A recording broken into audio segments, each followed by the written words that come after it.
మీరు ఫాదర్ లాగా ఉన్నారు, మేము చిన్న ఉద్యోగస్తులం, మేము అసలు వ్యతిరేకించాం. మీ ఆర్డర్ని ఓబే చేయడానికి రెడీ, కానీ మేము పనిచేసే క్రమంలో మమ్మల్ని ఎందుకు సార్ ఇబ్బంది పెడతాం? ఒక్కొక్కరికి శోకాలు నోటీస్ ఇచ్చారు, అయినా మా ఏదైనా మేము దాన్ని రాసిచ్చాము. వన్ డే షాదీ కట్ట అంటే అది ఎక్కడ పోతాం సార్, అది న్యూసెన్స్ గా క్రియేట్ అవుతాను సార్. బయట చాలా ఫ్యామిలీస్ ఉన్నాయి సార్,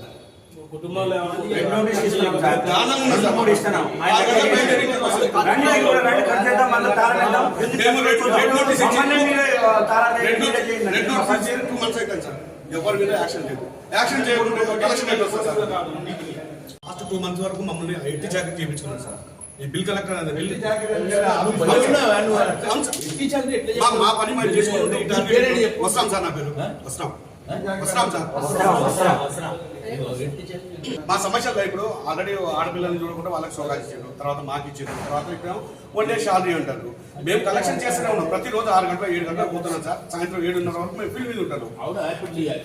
స్టాచ్యుటరీ డ్యూటీ నీ కలెక్షన్ నాకు కూడా ఇచ్చింది షోకాలు. నేనేం చెప్పాలా? నేను పని చేస్తే ఇచ్చింది.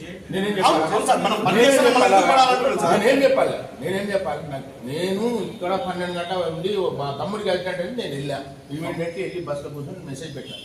అయినా షోకాలు ఇచ్చింది. జరిగింది. వాళ్ళు ఒకసారి మేము చెప్పి మాట్లాడాలి. మనం క్లోజ్ చేసేయడానికి ప్రయత్నం చేయాలి, కానీ దీనికి ఇంకా పెద్దగా లాగించి చేసే అవసరం లేదు. ఇప్పుడు టీచర్కి ఏముందా? ఇప్పుడు గవర్నమెంట్ ఫ్లాగ్షిప్ ప్రోగ్రామ్ లో ఎన్ని పనులు చేయలేమో, ఎన్ని పనులు చేయలేమో నడుస్తుంది. ఏం వచ్చినా ఎంత వచ్చినా నడుస్తుంది. నేను వీళ్ళకి ఇబ్బంది కాదు, వీళ్ళకి ఇబ్బంది కావద్దని 70 మంది